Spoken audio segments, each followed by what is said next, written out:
Salam bagi kita semuanya. Selamat pagi, selamat kita datang memuliakan Tuhan, dan kita sudah memuliakan Tuhan. Kiranya apa yang kita lakukan berkenan di hadapan Tuhan, sehingga Tuhan akan menyatakan kebaikan dan kemurahan dan pertolongannya bagi kita semuanya.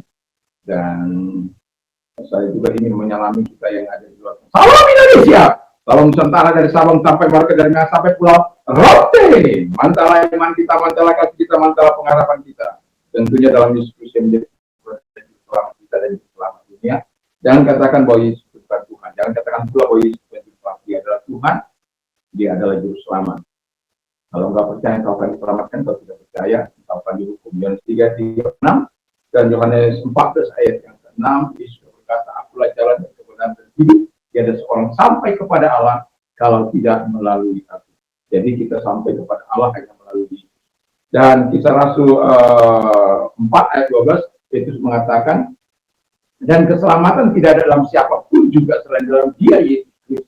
Karena di bawah kolong langit ini tidak ada nama lain yang diberikan kepada manusia yang olehnya kita diselamatkan.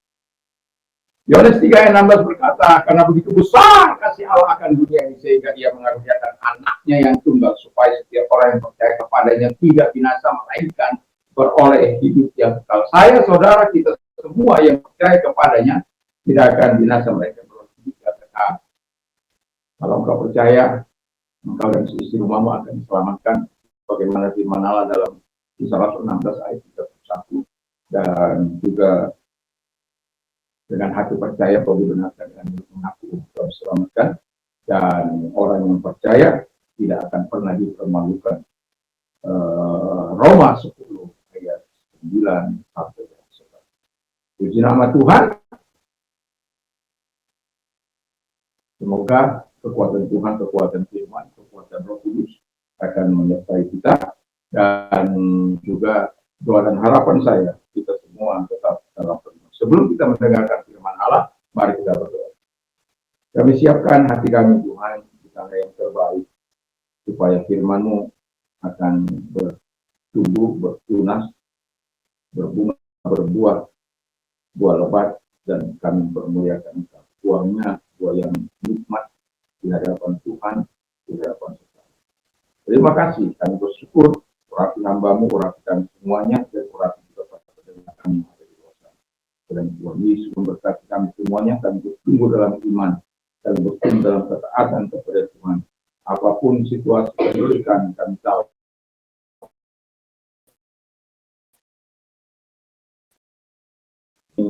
selalu memiliki harapan di dalam Tuhan, dan harapan kami bahwa yang kami percaya kepada tapi yang bangun orang semuanya orang juga di luar sana. Di dalam nama Yesus kami berdoa. Haleluya. Amin. Kita akan membaca 1 Korintus 15 ayat 55 sampai 50. Tapi saya akan menekankan di ayat 57. Demikian bunyi firman Allah. 1 Korintus 15 ayat 55 sampai dengan 57. Hai maut, di manakah kemenanganmu? Hai maut, di manakah senanganmu? Sengat maut ialah dosa, dan kuasa dosa ialah hukum Taurat. Tapi syukur kepada Allah yang telah memberikan kepada kita kemenangan, yang telah memberikan kepada kita kemenangan oleh Yesus Kristus Tuhan. Tema kita adalah Yesus memberi harapan baru. Ya, ini memang berbicara soal ya, kita tahu tanpa kebangkitan kita akan setia berharap apapun. Ya. Tetapi karena kebangkitannya, dia bangkit dari orang mati, kita memiliki pengharapan baru dalam Tuhan. Nah, Alkitab mengatakan jelas bahwa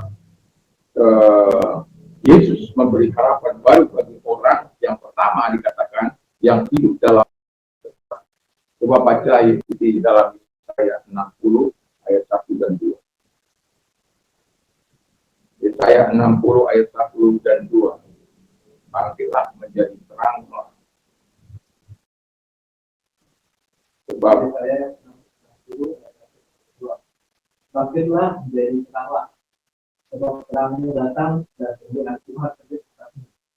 Sebab sesungguhnya kegelapan menutupi bumi dan kekelaman menutupi bangsa-bangsa. Tetapi terang Tuhan terbit atasmu dan kemuliaannya menjadi nyata.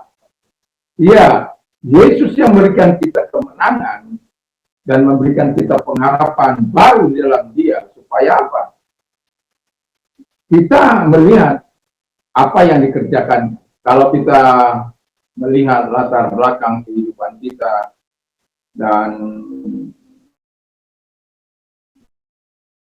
kemudian kita melihat hidup setelah di dalam Tuhan, tentu kita akan sok berbuat. Tapi yang mau saya katakan adalah bahwa memang ketika Yesus sudah mengatakan,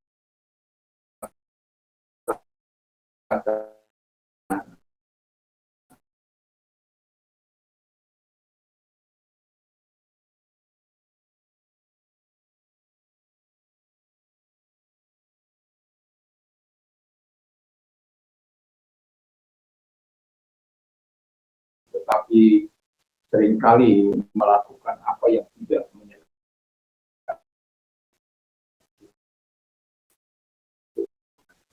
Tetapi Tuhan itu sabar, Tuhan itu mau memulihkan. Itulah kehebatan Tuhan. Ya, panjang sabar untuk mau kita percaya kepada Dia. Dan sebagai orang yang sudah mengenal terang itu dan masuk di dalam terang, tinggal di dalam terang. Dan saya kemudian berkata kepada Tuhan, ya, tahun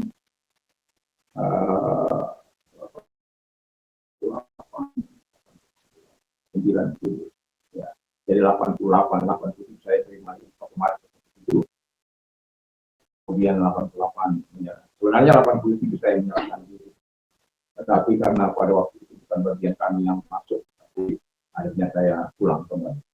Nah, tahun 88 saya masuk dan kemudian saya menyampaikan permohonan.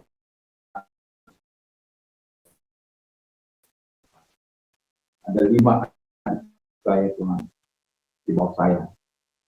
Ya, saya minta kelima-limanya untuk bisa percaya, untuk bisa melayani Tuhan. Ya. Yang walaupun tidak semua dicapai Tuhan, tapi 4 dari saya semua menjadi pelayan, ya, menjadi hamba Tuhan. Itu yang terakhir itu baru bulan yang lalu. Itu 88 saat ini sampai 2025. Yang saya mau katakan di sini adalah ketika kita berdoa di dalam kekudusan, di dalam Allah, di dalam Allah, ada kerja. Adik saya yang pertama, yang perempuan, lalu disusul adiknya lagi, baru ini ada yang mau 2 tahun, itu baru bulan kemarin. Kita bisa menjadi orang matang itu, karena tua itu setelahnya, walaupun nanti dia pensiun dalam usia 65 tahun. Apa saya katakan adalah bahwa ketika kita meminta kepada Tuhan, Tuhan itu mau mendengar setiap doa kita. Dari ketika kita sudah ada, itulah sebab ketika bagi orang yang hidup dalam kegelapan. Karena kita ketika kita masuk dalam kegelapan itu, firman Allah katakan, bangkitlah menjadi teranglah, sebab terangmu datang dan kemuliaan Tuhan terbit atasmu. Sebab sesungguhnya kegelapan menutupi bumi dan kekelaman menutupi bangsa-bangsa, tapi terang Tuhan telah terbit atasmu dan kemuliaannya menjadi nyata atasmu. Jadi terang Tuhan ketika kita masuk di dalam terang Tuhan itu, kita memperoleh hidup yang kekal sebagaimana 1 Yohanes 8 ayat 12 itu. Jadi kita ketika kita di dalam terang, ialah kita menerangi orang-orang yang sedang tinggal dalam kegelapan. Ya, jangan kita sudah ada dalam terang tapi balik terus, ya. Harusnya kita yang tinggal dalam terang memiliki kekuatan, memiliki kuasa dari kuasa kebangkitan, dari kuasa hidup dalam hidup kita. Dan saya sebenarnya sangat miris kalau ada orang-orang dalam kunjungan ini jatuh bangun, walaupun itu tidak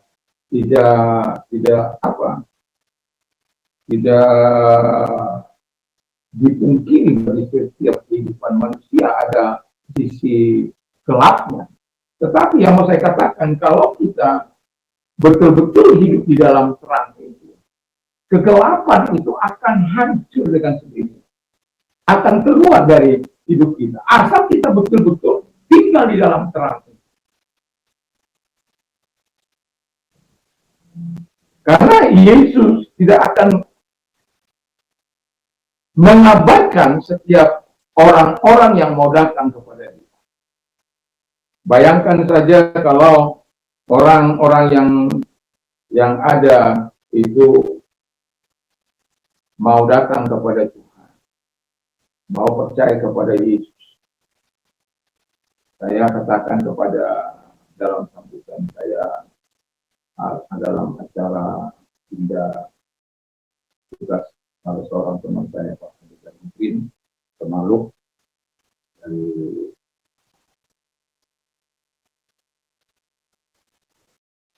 bisa formasi,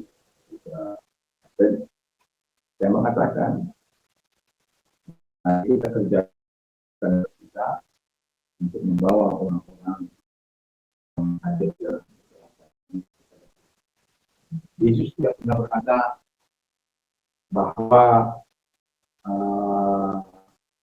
bersukacitalah para malaikat ketika kamu bisa memindahkan orang bersatu gereja ke gereja depan. Artinya orang yang sudah percaya. Allah tidak pernah berkata aku bersuka. Tapi saya bilang, kalau kita dengan kuasa dari Tuhan ini membawa dua-dua itu sangat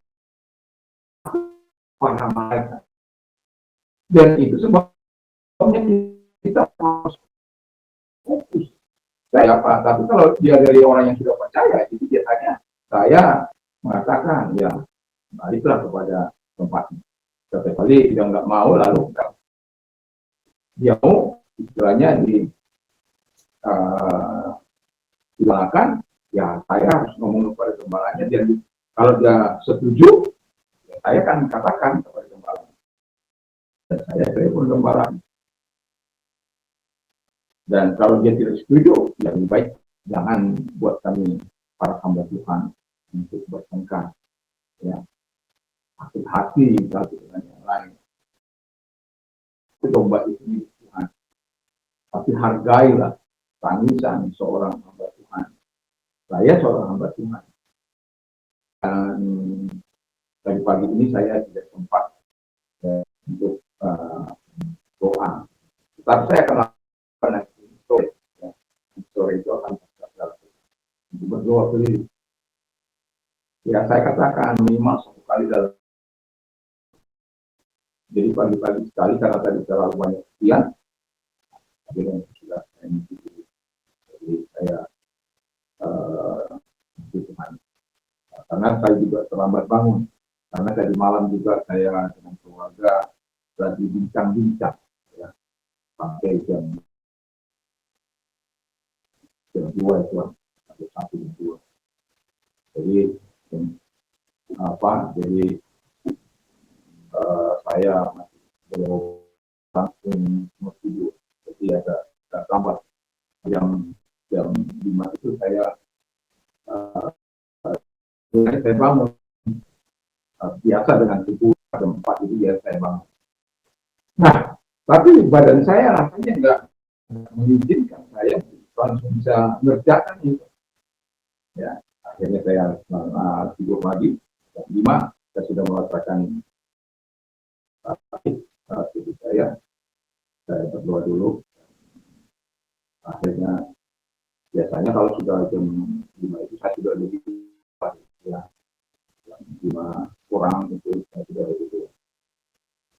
Nah, yang mau saya katakan adalah sampai saya betul-betul mencintai di daerah saya sekalipun gitu kan. Tetapi saya katakan kepada para pendoa-pendoa, orang yang menabur dengan air mata pasti pulang dengan orang yang maju sambil menangis menabur benih sambil menabur benih pasti pulang dengan membawa berkat. Saya mengingat pengalaman-pengalaman hamba-hamba Tuhan yang puluhan tahun. Kalau untuk Iden Jaya itu 44 tahun dari seorang yang bernama Pan Pesek. Saya tidak tahu bagaimana kalau hamba Tuhan itu. Apakah akan ada kegerakan yang begitu luar biasa? Saya tidak tahu apa yang akan terjadi di Wonokwari kalau tidak ada hamba Tuhan. Saya tidak tahu bagaimana akan terjadi kalau tidak ada di apa yang setia berdoa di nomensi yang sampai katakan orang pertama bagi orang baik. Saya tidak bisa bayangkan orang-orang pada zaman itu dihina tanpa suara. Saya tidak bisa bayangkan bagaimana mereka. Saya tidak bisa bayangkan bagaimana Maluku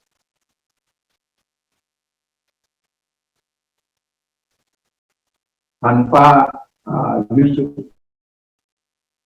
Khan.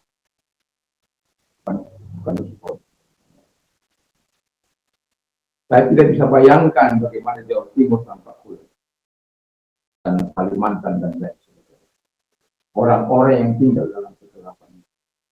Tapi ada orang-orang yang sudah dibebaskan dari kegelapan itu. Pada akhirnya masuk ke dalam kegelapan itu. Kita ingat bahwa ketika terang itu masuk dengan sendirinya kegelapan itu akan terjadi.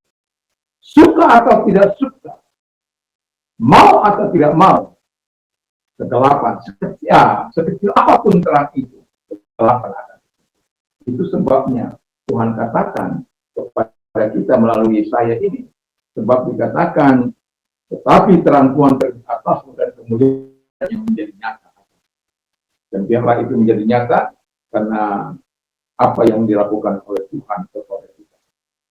Orang yang tinggal dalam kegelapan itu adalah orang yang melakukan kejahatan, adalah orang yang diusir oleh setan. Setiap kali kami berdoa, ada satu kata yang saya katakan selalu, perjuangan kami bukan melawan cara dan tapi melawan pemerintah, penguasa, penduduk yang gelap dan kejahat. Oleh karena roh-roh ini orang berbuat jahat. Oleh karena roh ini orang korupsi. Dia tidak memikirkan rakyat yang dipimpinnya. Dia hanya memikirkan dirinya dan kroni-kroninya yang memberikan keuntungan bagi mereka. Orang yang ras roh jahat ini, apabila mereka punya ambisi, saya bilang kalau ambisi itu ada yang baik, ada yang baik. Bagaimana ambisi yang baik? Ambisi yang baik itu adalah ketika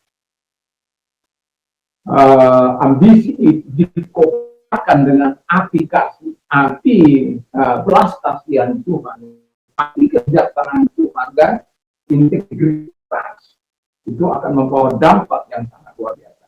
Tapi kalau ambisi kita digerakkan oleh setan, digerakkan oleh keserakahan, digerakkan oleh hawa nafsu, dan digerakkan oleh kejahatan. Dan itu akan membawa kehancuran. Dan kita tahu Indonesia bukan sedang tidak baik-baik saja, bukan sedang baik-baik saja, tapi sedang tidak baik-baik.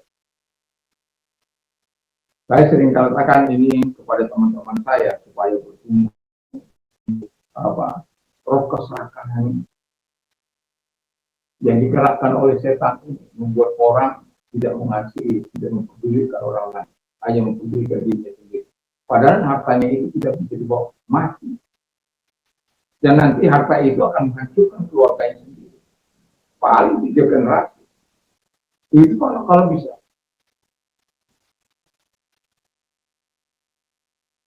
Nggak kalau dibilang itu sampai 7 turunan, tidak ada hartanya. Itu terkecuali orang yang takut akan Tuhan.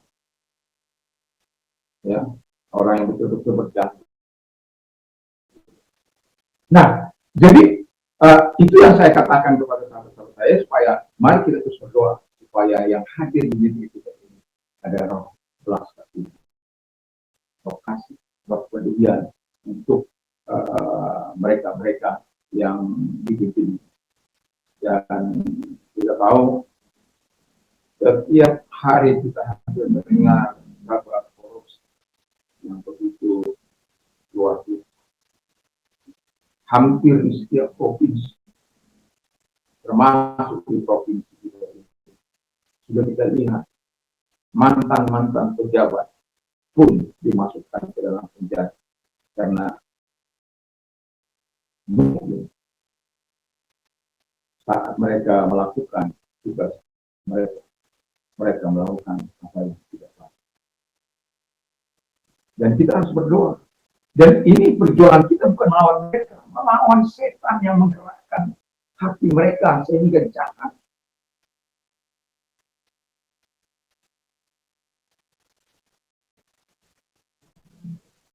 Jadi kalau hati mereka jahat, penuh manipulasi.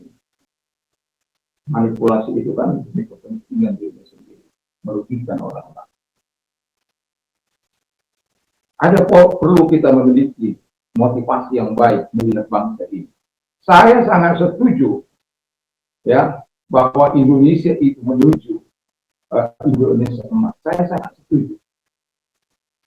Saya tidak tahu apakah saya bisa memasuki Indonesia emas. Tapi kalau saya minta usia saya 20 tahun, berarti saya bisa. Saya bilang kepada kakak-kakak saya, kakak saya itu mintanya umurnya 109 tahun. Tapi kemarin dia hampir nyerah. Terus saya bilang begini, kenapa menyerah ya? Tapi kalau kita diberikan itu seperti Musa atau Harun, makanya saya kenal tidak bisa Abraham. Abraham kan contohnya sama tahun, ya kan? Ada yang 109 tahun masih hidup, masih bisa makan, masih bisa minum. Tapi memang sudah ya. Tapi dia masih mengenal cucunya. Hanya dengan menjamah saja dia bisa kenal cucunya. Ya, yang di apa itu 149 tahun. Wow. Masih bisa, walaupun tidak bisa beraktivitas. Saya tidak bisa tahun 40, 50, tahun 85 tahun. Saya hanya bisa 10 tahun. Saya bilang begini, walaupun istri saya tidak miliki itu usia panjang, ya.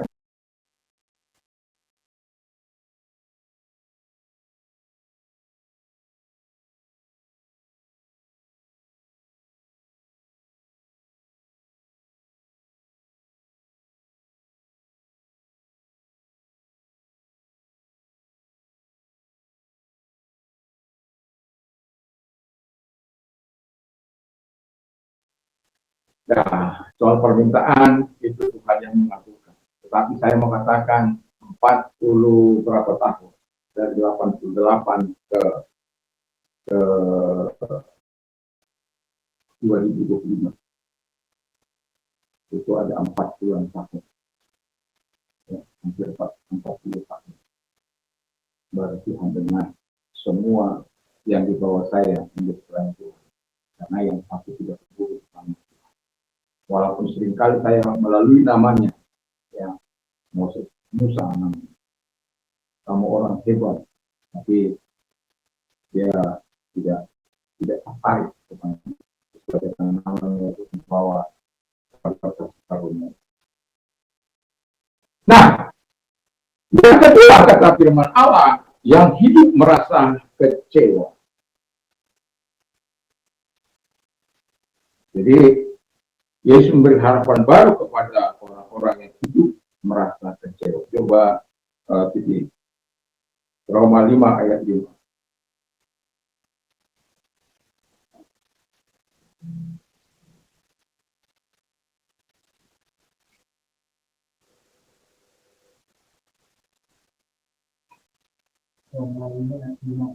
Dan mengharapkan bisa mengecewakan karena kasih Allah menjelaskan bahwa hati kita pada Kudus dan telah dikaruniakan kepada kita. Iya, jadi kita bisa kecewa oleh karena masalah, kecewa oleh karena situasi, kecewa oleh karena keinginan kita tidak dijawab oleh Tuhan, kecewa oleh karena anak-anak kita, kecewa oleh karena tetangga kita mungkin yang arogan dan lain sebagainya, yang hanya mau menang sendiri, ataupun kita bisa kecewa oleh karena teman kita yang harus membuat kita mencelakai hati kita, kesakitan, tetapi dia justru membalikkan sesuatu yang tidak menyenangkan.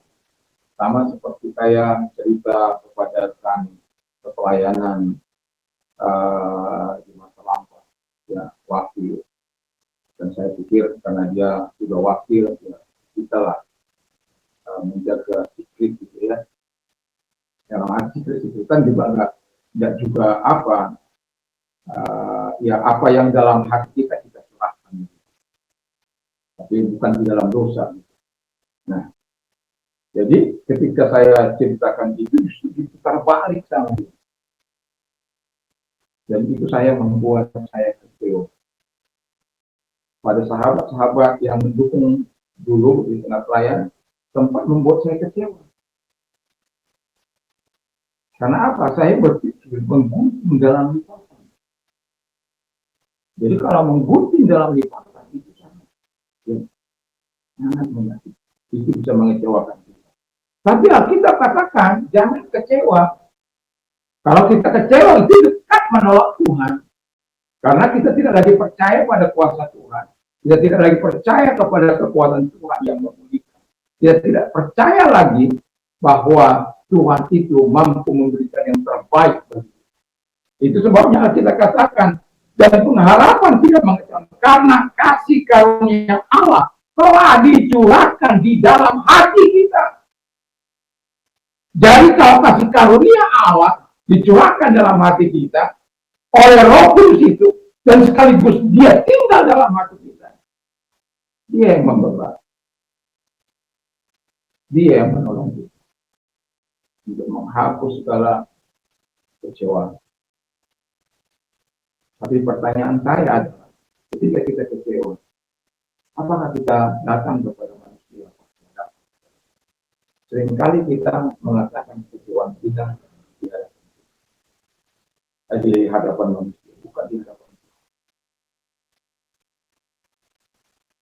Saya bilang kepada adik saya, kalau berdoa selalu dan pegang hal yang baik. Walaupun kadang-kala sampai ada kejengkelan dalam hati kita oleh karena situasi dan kondisi. Tapi setelah itu kita datang kita nangis. Kata-kata. Makanya firman Allah katakan, apa yang suci, apa yang benar, apa yang mulia, apa yang baik, apa yang kebajikan, pikirkan semuanya. Jadi kita tidak disuruh memikirkan hal yang tidak baik, supaya kita tidak kecewa.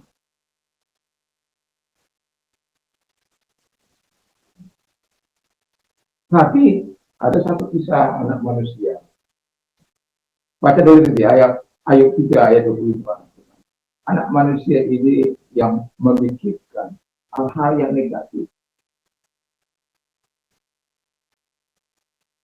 memikirkan hal-hal yang tidak positif dalam hidupnya. Pada akhirnya dia mengalami yang namanya masalah, dan apa yang dia lakukan itu, apa yang dia resahkan itu justru datang. 3:25. Karena yang kutakutan itulah yang menimpa aku, dan yang kucemaskan itulah yang Ya, jadi kalau kita sebagai orang percaya, makanya firman Allah katakan jangan takut, jangan khawatir. Kalau kita takut itu justru mendatangkan kita. Kalau kita cemas itu justru menghampiri hidup kita. Dan itulah yang dialami oleh Ayub. Jadi saya katakan pikirkan hal-hal yang positif, pikirkan hal-hal yang baik. Ya. Yang keempat, Yesus memberi harapan baru dan kemenangan itu bagi kita kepada mereka-mereka yang berbeban berat. Matius 11 ayat 8. Malah pada hai kamu yang sudah beban berat, aku akan berikan. Ayat ini menjadi ayat kesukaan saya. Dan ayat ini akan senantiasa menjadi penopang saya pada saat-saat saya tidak berdaya. Dan ayat ini sudah menjadi 5 dalam hidup saya. Artinya anytime saya mengalami kesusahan yang sangat dahsyat, ayat ini akan saya selalu datang. Ayat Filipi 4 ayat 3 akan selalu datang menghampiri saya, mendukung saya. Dan ketika saya dalam kekurangan, Filipi 4 ayat 19 itu akan datang. Dan itu sebabnya saya mau katakan, mencintai firman Allah itu, memperkatakan firman Allah itu, akan menjadi solusi bagi kita, supaya kita tidak kecewa. Kalau firman Allah. Bahkan firman Allah katakan, kalau kita tinggal dalam Yesus dan firman-Nya tinggal dalam kita, mintalah apa saja yang kamu inginkan. Dan itu akan diberikan kepada. Jadi, kalau kita tinggal dalam Yesus, dan firman-Nya tinggal dalam kita, pertanyaan saya, apakah firman itu tinggal dalam kita? Makanya setiap kali saya katakan dalam pertanyaan, kenapa saya katakan, saya ulang-ulang itu. Sementara orang yang diulang-ulang saja, orang bisa lupa. Orang tidak laksanakan.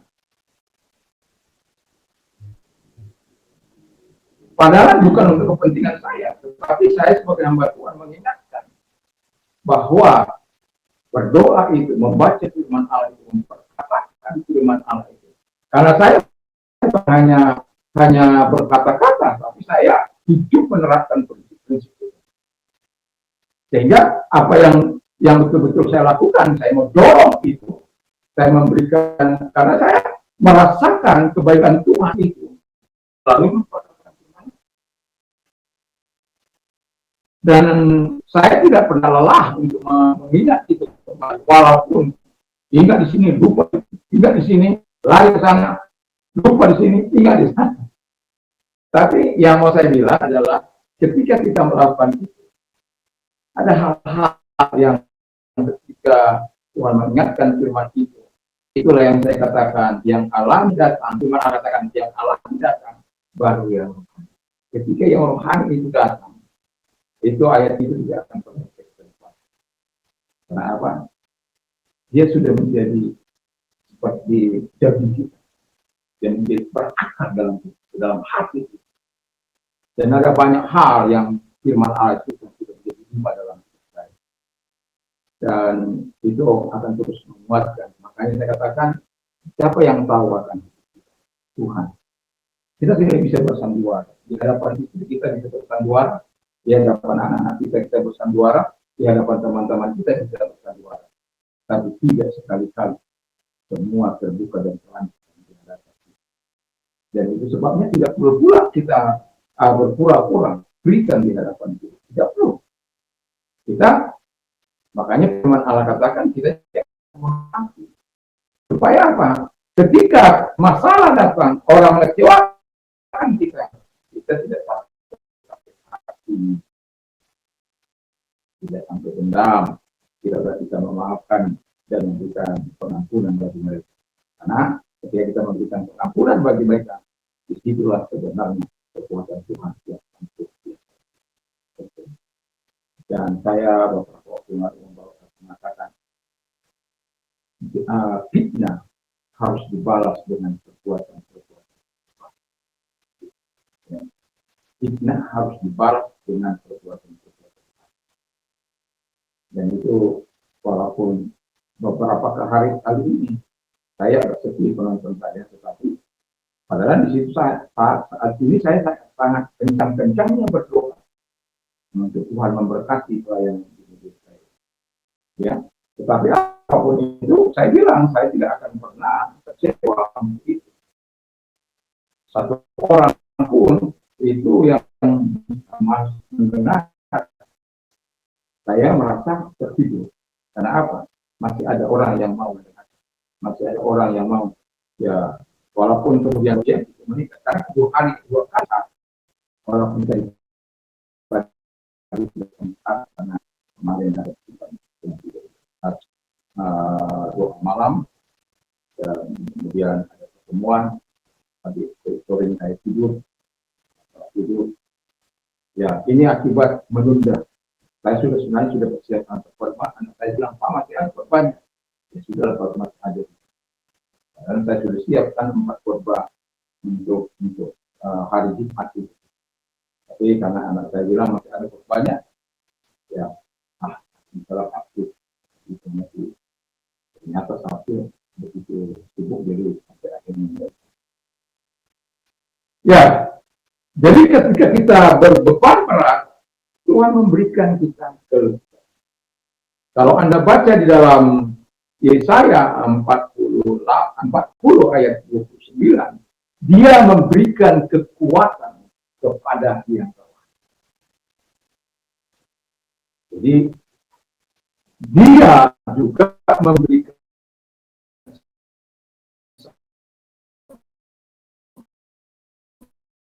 semangat.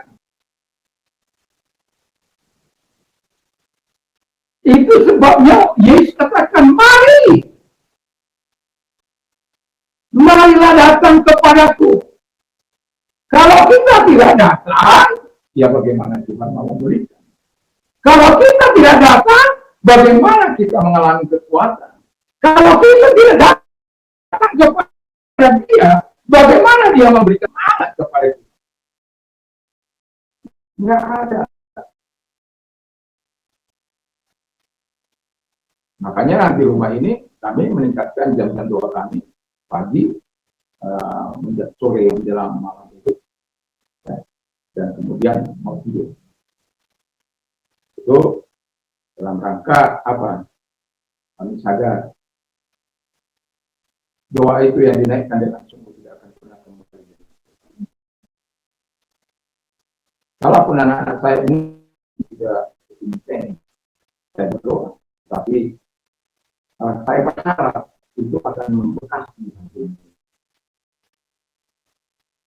bahwa kehidupan yang doa itu tidak pernah. Seperti saya katakan tadi, saya minta di adik saya yang ada di bawah kalau saya menyerahkan diri, berilah terang.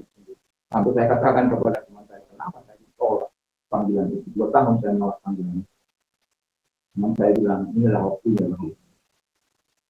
Dan ya sudah, saya jalani itu. Dan kemudian setiap hari saya berdoa, selama saya ada di sekolah Alkitab, setiap hari saya berdoa di kamar, ada kamar doa di tidak pernah saya absen, baik pagi, baik siang, baik sore, ataupun malam. Kalau tidak ada pelayanan, saya pasti masuk. Apalagi mau pelayanan, pasti saya masuk terlebih dahulu.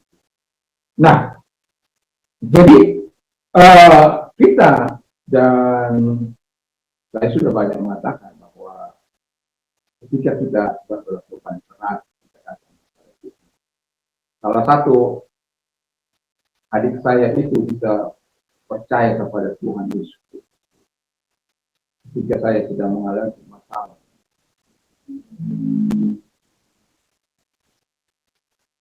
Saya bercerita soal penglihatan yang Tuhan anugerahkan.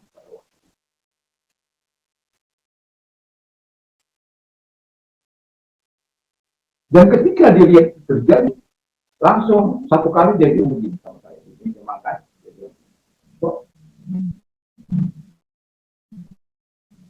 Dia bukan orang bahasa sama-sama masih bisa. Gimana sih Tuhan yang sama itu? Kok semuanya ada itu? Bisa terjadi begitu. Saya bilang, kamu tahu kenapa Tuhan mau beritahu? Supaya saya siap-siap, supaya saya tahu menghadapinya. Iya, tapi bagaimana? Saya bilang, kamu akan mengalami. Kalau saya cerita sekarang, nanti seperti Nikodemus itu, nggak akan mengerti kamu. Kamu masuk dulu dalam Al-Quran. Baru kamu nanti mengerti. Makanya ketika dia tiba-tiba menyerahkan diri kepada Tuhan, saya juga kaget. Tapi saya kagetnya itu ya dalam kalau ada saya sedang meminta, tapi ketika dia menyerahkan, saya kaget. Nah, itu sebabnya saya mengatakan Tuhan tidak akan pernah menolak. Apa yang mau kita harapkan di dalam bright future? Tentu itu harapan, mimpi setiap kita. Tapi apakah tujuan itu yang paling kita gapai? Apakah itu bersentuhan dengan Tuhan, bersahabat dengan Tuhan, itu yang paling kita lakukan. Karena ketika kita mau memperoleh bright future kita, masa depan yang hilang itu hanya ada ketika kita bersama dengan Tuhan. Kalaupun kita berhasil dalam dunia ini, banyak orang berhasil. Sampai Tuhan katakan, mereka menikmati seluruh dunia ini, tapi jiwanya binasa, apa gunanya? Tapi ada orang berprinsip, lebih baik saya menikmati sekarang ini. Soal surga itu siapa yang tahu? Karena tidak percaya pada Tuhan. Jadi kalau Anda berbeban berat, datanglah pada Tuhan. Nangis. Saya sudah ceritakan satu beban berat itu Inggris kuat.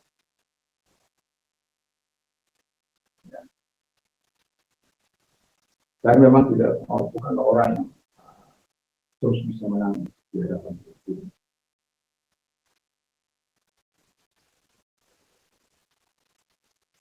Ya, saya bukanlah orang yang terus bisa menangis di hadapan Tuhan. Tapi setidak-tidaknya saya tahu bahwa air mata itu perlu. Setidak-tidaknya air mata itu perlu. Anda tidak akan bisa menangis tanpa melakukan Kristus dalam. Kita bisa menangis karena kalau kita punya beban berat.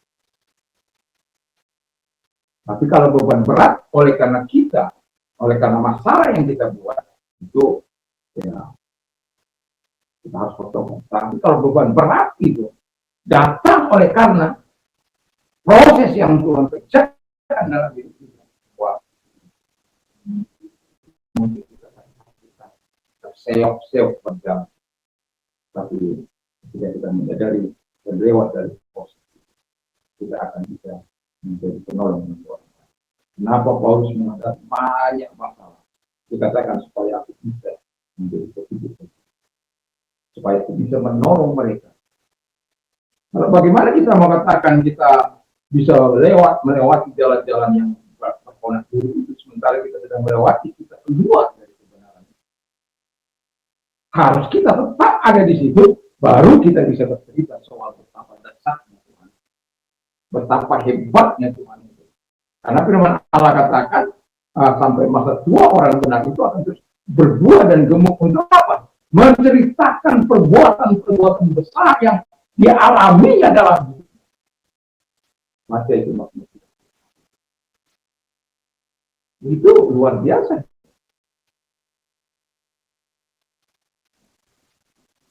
Nah, jadi bersahabat dengan Tuhan akan membuat kita bisa melewati masa-masa.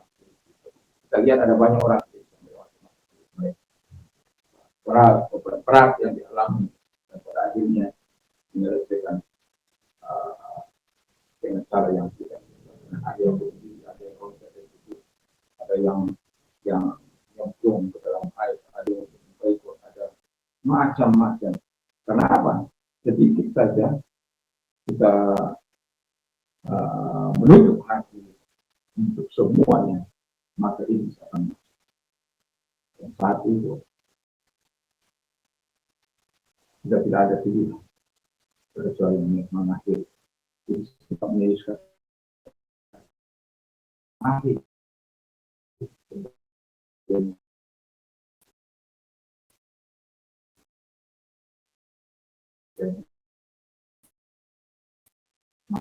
marilah kita mengerti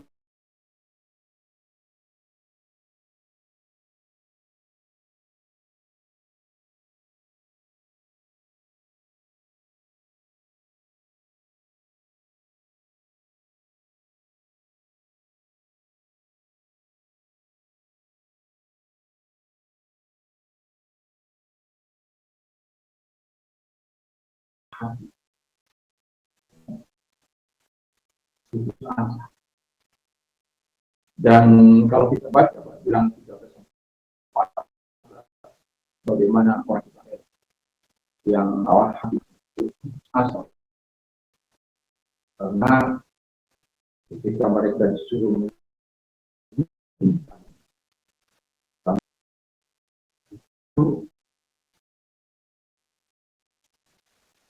memberikan kabar yang memang mereka akui hasil bumi, hasil apa yang mereka bawa itu sangat luar biasa. Tapi dia bilang, kita nggak mungkin karena orangnya besar-besar, tinggi-tinggi kita seperti belalang di hadapan mereka. Wih, apa masyarakat Israel pada waktu itu ketakutan. Tapi Yosua dan Kaleb berkata, ya memang mereka besar. Dan hasil dunia dia tunjukkan sebuah yang luar biasa. Kalau kita bersama dengan Tuhan, kita telan habis mereka. Bukannya mereka mendapat penghiburan dari situ, tapi mereka marah, mau melempari si Kaleb dan si Yosua. Dan pada akhirnya apa yang dilakukan oleh Tuhan? 10 orang ini kena turun, mati. Ya, kalau kita baca pasal 14. Ini orang-orang yang membawa kekecewaan, membawa kepada orang lain.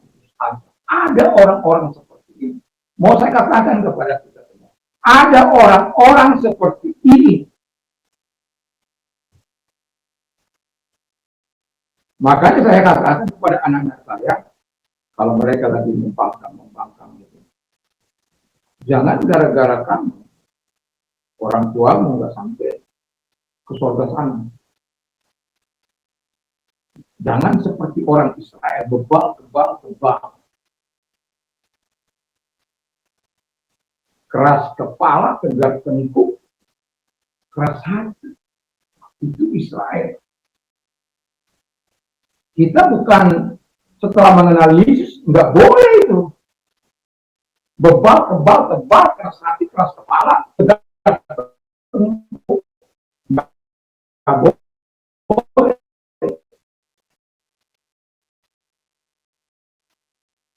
Jangan seperti Israel, orang yang paling lama berbuka begini.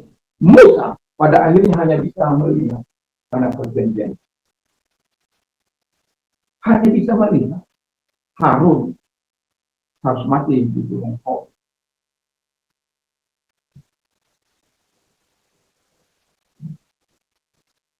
Musa harus mati memandang dari Nebo.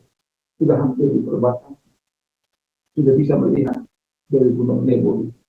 Disitulah Tuhan panggil. Karena sudah hampir di perbatasan.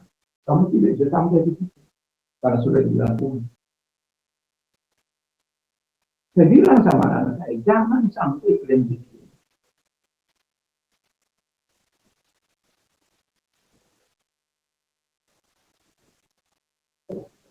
Makanya kalau dibilang sekali, nah, ya. Ada kan sampai berapa kali baru pura-pura nggak dengar. Itu bahaya. Nah, jadi ada orang-orang seperti itu membuat putus asa orang lain, tawar hati orang. Tapi bagi mereka tidak ada masalah itu. Dan itu sebabnya sebagai ayat terakhir itu baca dulu ayat ini lagi. Bilangan bukan Ibrani 12 ayat 3.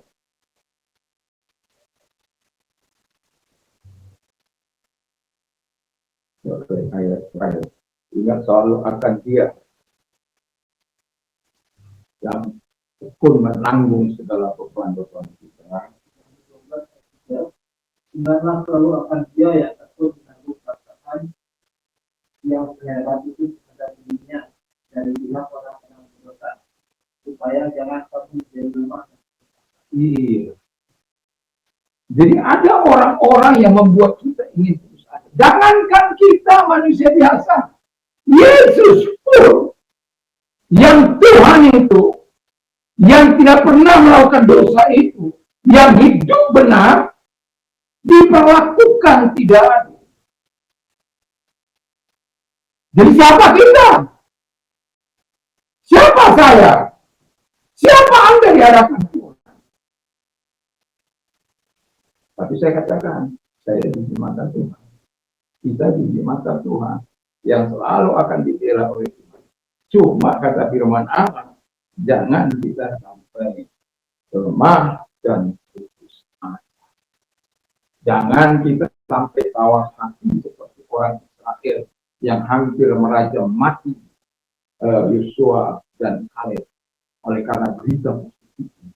Makanya di Galatia 4 ayat 6 Paulus mengatakan, apakah karena aku mengatakan kebenaran kepadamu engkau menjadi lemah? Karena ada banyak orang tidak siap mendengar kebenaran. Orang mengatakan kebenaran justru dimusuhi. Orang yang hidup jujur justru dimusuhi. Dan itu bisa membuat kita kecewa. Sama seperti saya waktu di sekolah Alkitab. Saya pikir semua malaikat, semua penjahat, pantang tersinggung. Ya kita yang baru bertobat, ya bagaimana? Kamu jual, saya beli.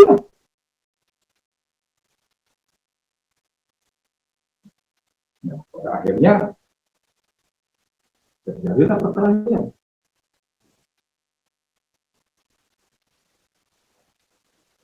Tapi ya itu proses pembentukan. Dan itu sebabnya saya katakan kepada kita sebagai orang yang percaya, mari kita mencintai dia. Karena hanya dia yang memberikan harapan baru. Yang tadinya kita tinggal dalam kegelapan, diberinya terang. Yang tadinya kita kecewa, diberi kekuatan dan semangat.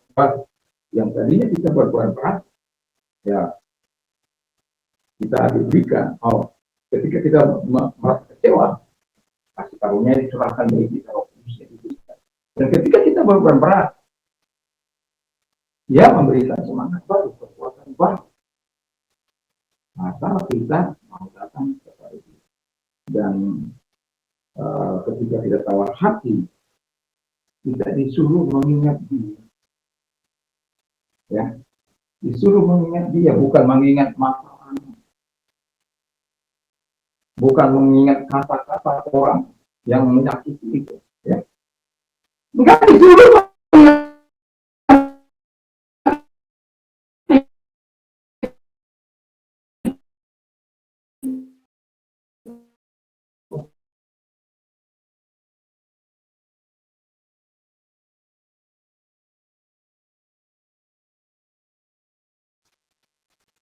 Tapi hampir semua ya cucu-cucunya itu sarjana semua. Ya, walaupun ada beberapa yang tidak. Itu bukan karena tidak dilapor, karena mereka yang tidak mau. Mereka memilih. Nah, yang mau saya katakan adalah ketika kami lagi di rumah di kampung di apa itu di rumah di kampung halaman kami pertama orang yang punya hitam putih sapi yang main itu begini itu kan 18 meter itu tingginya yang itu main putar-putar dan malah nah pas keliling India kalau sudah serem harus ada yang jaga di situ karena bapak saya kan ikut nonton. Nah ketika dia nonton dia anak mudanya, isi orang mudanya. Siapa anak mudanya? Jadi ada kalah karena kita lagi serius nontonnya, nggak ada yang jadi apa saya itu. Akhirnya upah mati video dimatikan. Nah saya yang sering mengatakan hidupkan saya cerita apa nanti saya bapak apa. Nah hidupkan. Nah inilah anak saya. Inilah apanya.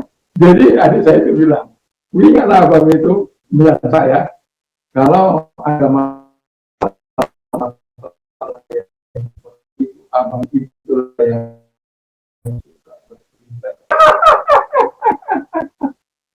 jadi TV itu dimatikan supaya jangan ada yang nonton gitu. Jadi demikian kita kepada Allah. Kalau Bapak kita sudah bertanya, ya kita nggak dengar, ya hatinya kecewa. Jadi matikan TV, dia bisa nonton, semua nggak bisa nonton, orang nggak bisa nonton.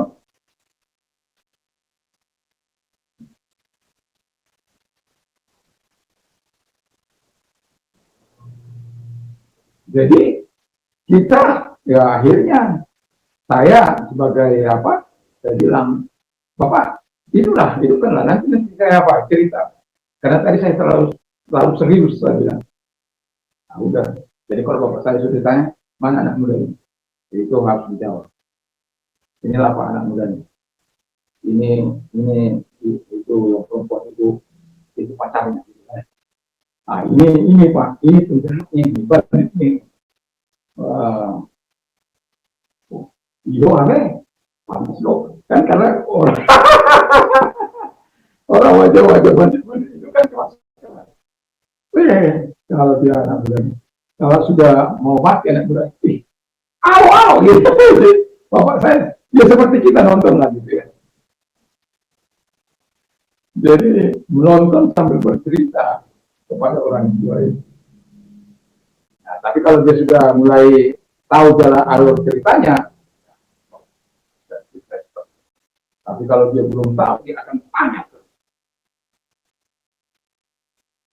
Tuhan pun akan bertanya terus kepada kita, masihkah engkau memilikinya? Masihkah engkau tinggal dalam apa? Masihkah engkau melakukan apa yang kau lakukan? Masihkah engkau mau berbicara? Masihkah engkau hidup dalam kekudusan dan kebenaran? Masihkah aku yang sudah memberikan harapan baru? Aku yang sudah memeliharakan, aku yang sudah melindungi, dan biarlah harapan baru yang Tuhan berikan. Tengah-tengah di mana tidak tinggal dalam kegelapan, Tuhan menyatakan kita. Tuhan menyatakan kuasanya kepada kita, membebaskan kita.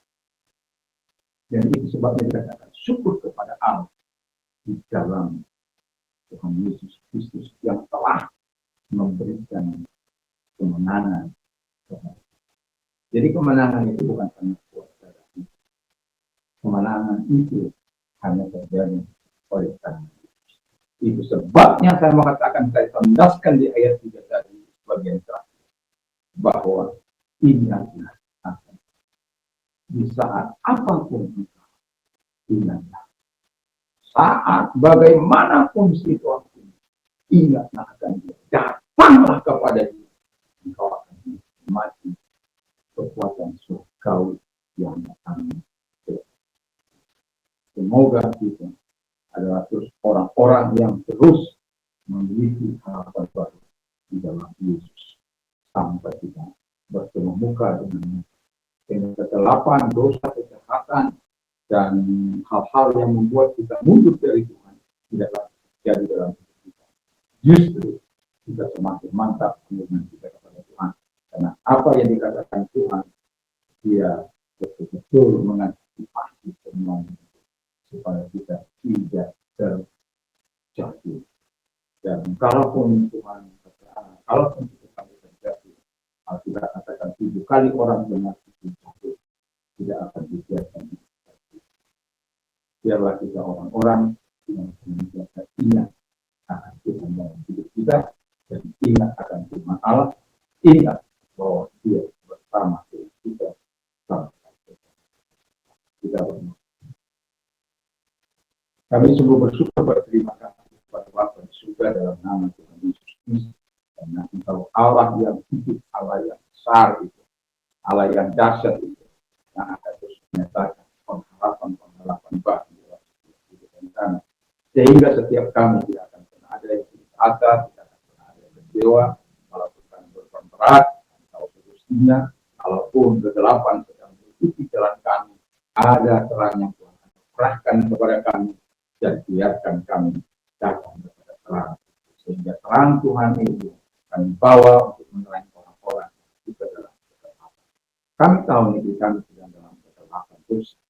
Tuhan Bapa di surga, dan itu sebabnya biarlah setiap kami punya beban yang sama untuk berdoa, karena bukan hanya kita sebagai hamba Tuhan, tapi sebagai orang percaya kami juga diberitakan oleh Tuhan menjadi saksi bagi keluarga kami, bagi orang-orang sekitar kami.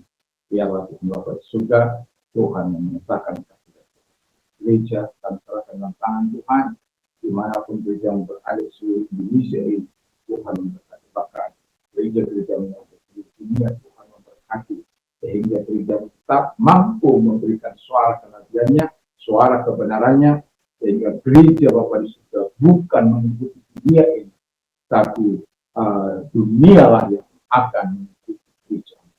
Dan Bapa di surga, kami berdoa kepada Tuhan Bapa di surga, supaya Engkau menyatakan hati orang pada pemimpin bangsa kami, dan berikan mereka kemurahan hati, belas kasihan, ambisi yang mereka miliki menjadi seorang pemimpin.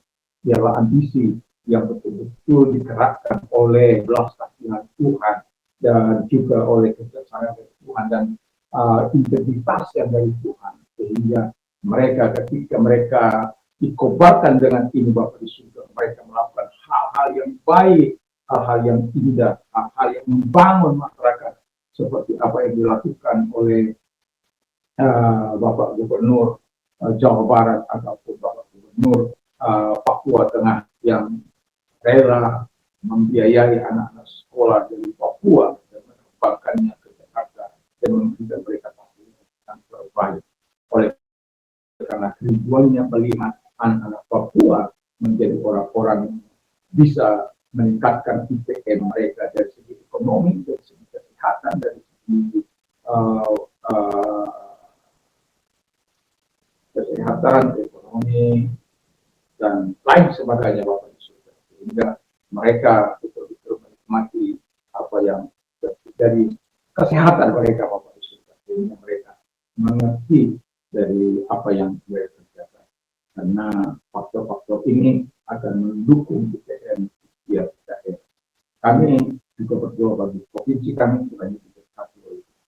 Dan kami berdoa khususnya para gubernur Bapak di surga, supaya mereka betul-betul sebagai pengendali sebuah provinsi menyerahkan mereka dalam tangan Tuhan, sehingga ada orang yang berpikir baik tentang masyarakat dan berbuat baik terhadap masyarakat, sama seperti yang dilakukan oleh Pak Didi di tengah-tengah situasi bangsa kami yang tidak baik-baik saja, tetapi dia tetap bisa memutar roda perekonomian Jawa Barat, bahkan sampai melebihi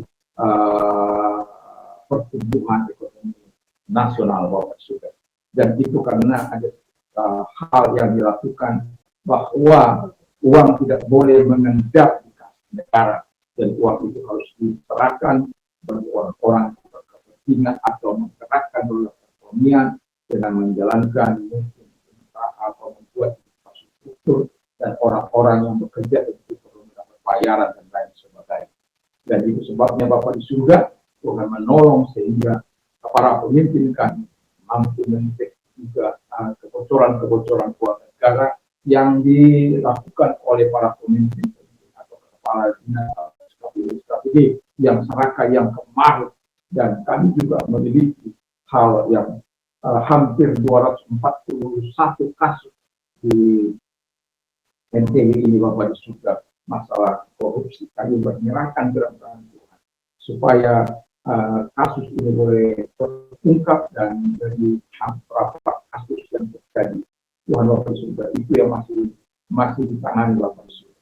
Dan kami berdoa supaya para pemimpin kami betul-betul takut akan Tuhan. Kami berdoa kalau Engkau datang mampu mendatangi Bapak di surga si Saulus, dan engkau menjadi Paulus Bapak di surga, dan engkau mampu mendatangi si Nebukadnezar dan untuk menjadikan mereka menjadi alat menawan bangsa Israel selama 70 tahun, dan engkau juga mampu menjadikan Koresi yang memulangkan kembali orang Israel setelah menahan hukuman 70 tahun sebagaimana firman-Mu, dan semuanya itu Tuhan yang mengerjakan. Dan itulah sebabnya kami berdoa kepada-Mu, kiranya Engkau menggenggam para pemimpin kami, hati para pemimpin kami, dan sehingga mereka melakukan apa yang sesuai dengan amanah undang-undang dan kami tahu bahwa Engkau sangat mengasihi bangsa ini.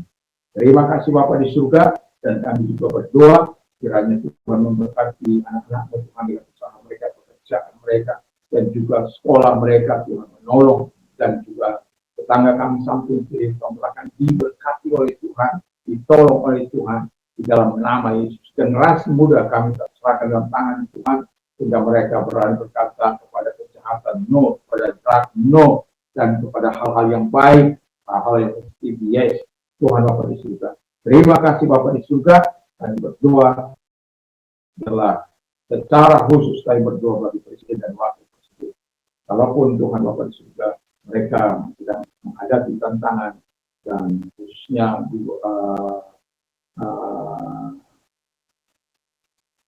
Pak Gibran sebagai wakil yang dikatakan cacat secara hukum. Tapi apapun itu, kami memang tidak memilih mereka.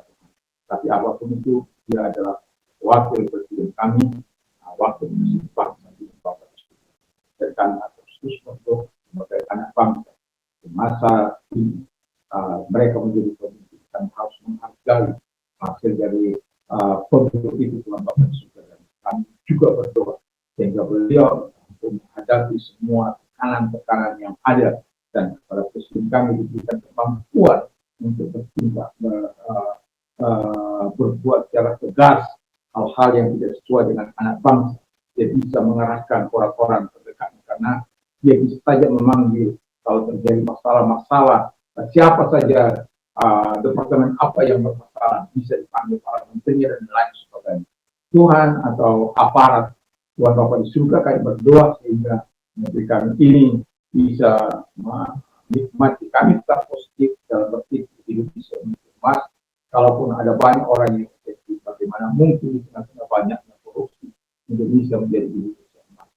Kami yakin dan percaya kami butuh satu orang saja pemimpin yang betul-betul takut akan Tuhan, yang mampu, ya harus ada di menjadi kepala, dan itu bisa terjadi Bapak di surga. Dan kami yakin dan percaya, sebagaimana di usia bangsa kami 100 tahun, kami bisa menuju Indonesia emas, pendapatan para orang-orang yang bekerja betul-betul sebagaimana yang diharapkan. Terima kasih Bapak di surga, kami tetap yakin dan kami percaya kepada diberkati sekolah-sekolah, Alkitab juga diberkati, dan apapun itu Tuhan Yesus diberkati, masyarakat kami diberkati, pemimpin kami, wali kota kami juga diberkati, dan juga teruskan berdoa kepada Bapak Iqbal dan Ibu Hingga kami doakan hingga hikmat dari Tuhan ada untuk menggerakkan semua potensi yang ada di bawahnya Tuhan, termasuk para bupati, sehingga para bupati arif bijaksana atas arahan baik presiden maupun dari beliau Profesor. Terima kasih sehingga NTB yang menuju NTB yang mendunia, kami berharap sekalipun situasi kondisi tidak memungkinkan, tetapi kami tahu bahwa ketika kami punya visi, maka kami yakin kami bisa mencapainya. Sebagaimana Walt Disney mengatakan, ketika engkau memimpikan sesuatu, engkau dapat melakukan itu. Dan dia sudah membuktikan apa yang tidak mungkin diraihnya bisa diraihnya oleh karena dia yakin akan kemampuan apa yang didapatkan visinya, sehingga kata-kata itu kata-kata yang dunia. Bapa di surga, kami berdoa bagaimana firman-Mu tanpa visi ialah tanpa visi hancurlah bangsa. Dan itu sebabnya ialah apa yang dilakukan anak bangsa, para pemimpin membawa Indonesia kepada terbang tinggi emasnya Bapak di surga, sehingga rakyat sejahtera jauh dari kemiskinan, karena di setiap provinsi ada banyak orang-orang yang miskin, apalagi di masa-masa itu. Kami berdoa sehingga tindakan-tindakan yang dilakukan boleh melakukan hal yang terbaik. Kami sudah lihat bagaimana ketika acara daripada Bapak Gubernur anaknya, dia sebenarnya bermaksud dengan baik memberi jamuan kepada para orang-orang, jamuan gratis, makan gratis pada rakyat, tetapi rakyat nampaknya kelaparan. Dan kesempatan itu mereka tidak sia-siakan, tapi pada akhirnya mereka tidak bisa antri dan saling mendesak-desakan. Ada beberapa orang yang mati. Dan Bapak di surga, kami berdoa, inilah keadaan bangsa kami, situasi bangsa kami, dan walaupun Tuhan situasi kondisi seperti ini, kami tetap berdoa kiranya Tuhan memberikan kesejahteraan bagi anak bangsa, sehingga semuanya Tuhan mereka adalah orang-orang yang diberkati oleh Tuhan, baik jasmani maupun rohani mereka. Sehingga ketika mereka ngantri untuk makan, mereka mendapatkan sesuatu yang baik, mereka betul-betul tidak saling memaksakan tentang mereka masing-masing. Harus dibiasakan mengantri dengan sabar, dan karena kami yakin dan percaya apa yang sudah disediakan tidak akan pernah itu tidak akan pernah kurang kami. Dan itulah sebabnya kami berdoa supaya semuanya boleh berjalan, dan kami berdoa supaya tidak ada orang-orang yang mempolitiki situasi ini untuk mempersalahkan gubernur Jawa. Sekalipun saya bukan warganya, tapi karena kami melihat pekerjaannya Tuhan, kami terus mendukung orang-orang yang baik, dan kami terus berdoa orang-orang yang baik ini akan terus diberkati oleh Tuhan, dipelihara, diberi kekuatan kesehatan, dan kami terus berdoa supaya virus kebaikan ini menjalar ke seluruh bangsa ini, kepada seluruh anak bangsa, sehingga Indonesia mampu meraih apa yang dibutuhkan menuju Indonesia emas. Kami percaya itu. Kami bersyukur, kami berterima kasih kepada Bapak di surga. Kalau sebentar kami akan kembali bermakan masing-masing, ibatan kami dengan tak kurang. Sekarang pulanglah dengan membawa damai sejahtera dari Tuhan Yesus Kristus, kecintaan Bapa dan surga, persekutuan kuasa tersebut menyertai mulai saat ini sampai malam ke dalam. Amin.